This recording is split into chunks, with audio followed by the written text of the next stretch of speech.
Hey there, it's Montina Portis here, and we are in the studio, but we are on location at one of my favorite attorneys' offices. And I'm going to tell you a little bit about this gentleman here. It's Randy Kessler. He's the founder of 15 Lawyer Atlanta family law firm known as KS Family Law, practicing family law for nearly 30 years. And he's the former chair of family law sections of the American Bar Association, the State Bar of Georgia, and the Atlanta Bar Association. He's authored family law books including Divorce, Protect Yourself, Your Kids, and Your Future, Georgia Library of Family Law Forms, and How to Mediate a Divorce. He teaches family law litigation at Emory Law School.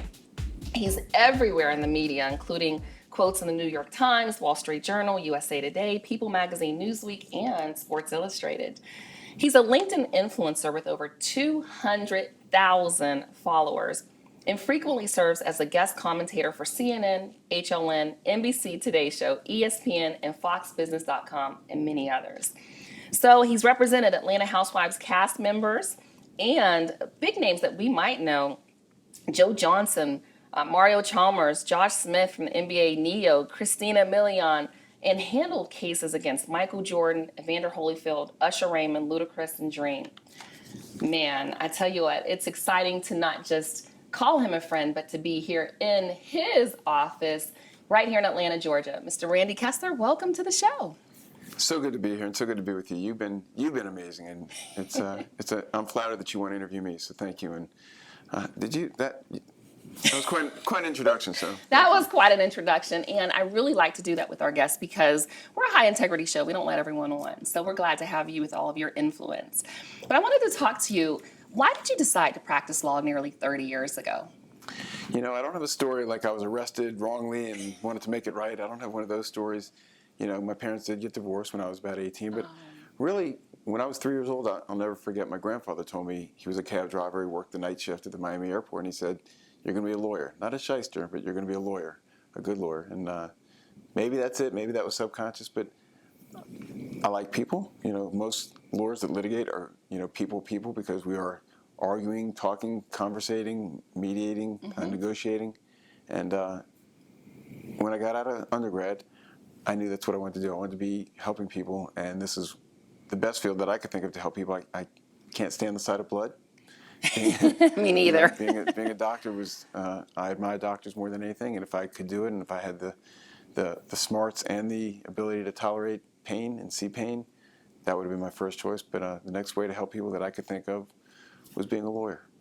Now, what I like about your practice is that you actually are what I can call an expert. Of course, you can't call yourself an expert as an attorney, but what made you decide to only focus on one thing? So many attorneys think PI, they want to go into workers' comp. Why just family law? You know, when I started practicing family law, it was not glamorous. I don't know that it's glamorous now, but it's less of a stigma. It used to be those divorce lawyers are the bottom feeders. I'm sure a lot of people still feel like that. But now people realize, because there is so much divorce, that a good divorce lawyer is important. And so when I started my practice, and it's been about 25 years, I took everything that came in the door. I had done divorce work, but I also took in some DUI cases because I had been a prosecutor. I took in some, workers' comp cases. And after a year or two, I realized the divorce cases really were rewarding to me. I felt like I was helping people. And all the cases were helping people, but the divorce cases, people seemed to come to me and say, "I want to hire you, Mr. Kessler, because you're good at this, and I've heard you're good at this." And the other cases, people were hiring me because, "Mr. Kessler, you're young and hungry, and I know you'll take my case for very low cost." And I sort of liked the idea that people were hiring me because I was good at something. And so it just sort of evolved, and natural attrition, or whatever you want to call it. I don't feel like it was a plan that I'm going to get out there and be a divorce lawyer. It sort of worked out that way, and then I enjoyed it. I developed some great friendships. We see really, really good people going through hard times, as opposed to, if we were criminal defense lawyers, sometimes you see bad people that are going through a hard time. But generally, people going through divorce are normal, everyday people that are in a horrible situation. And if we can help them through it, or minimize or reduce the pain, or whatever, it's one of those areas of laws that you can feel good about if you do a really good job. Right. And life happens. I like the fact that you have the books that educate people. But let's kind of shift over into marketing, talking about educating. Okay. So many attorneys, and we had conversations about this, think that, okay, I'm going to go out, all of my business comes from word of mouth. But we know that you've been marketing over the last 30 years within your business. I never go out there. my marketing plan doesn't exist. I didn't ever go out and say, I'm going to do this to get me more business. I mean, now in recent years, we've had to think about it with Google and with Google searches. Right. We have to think more about it. But as I started, I like what I do. And I think if you're passionate about what you do, you get business. I'm not afraid to say I'm a divorce lawyer. I joke and say I'm a freedom lawyer. I give people back their freedom.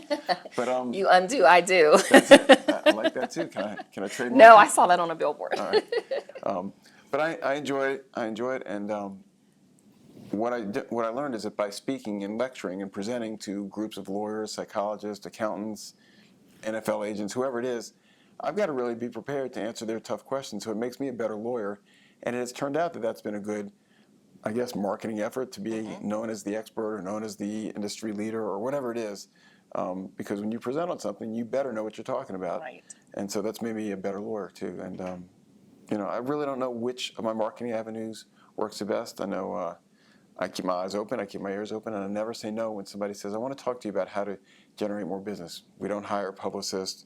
We don't hire marketing agencies. We really have done nothing but grassroots, and then we meet with people like you who make us better and give us hints and insider information, and we realize some of what we're already doing we need to do more of, and some of what we're already doing we need to stop doing. And so I don't want to say my marketing is at a higher level, but my marketing is at a level where I need to learn when to say no to a TV interview.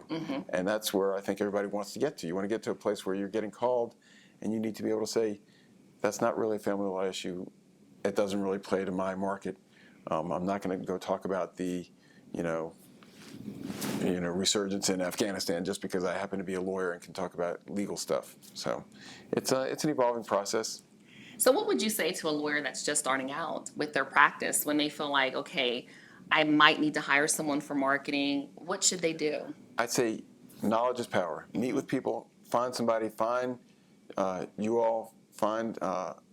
whoever you can that you respect, that has helped people that you respect, and talk to them. And if you hire them, great. If you don't hire them, put it in on the back burner and keep their number around, because whenever the economy is bad or whenever business is bad, and I've learned this from my wife who's in the magazine business, that the first thing companies cut is their marketing budget. And they say, well, we're not bringing in the money, so we can't spend on advertising, we can't spend on marketing.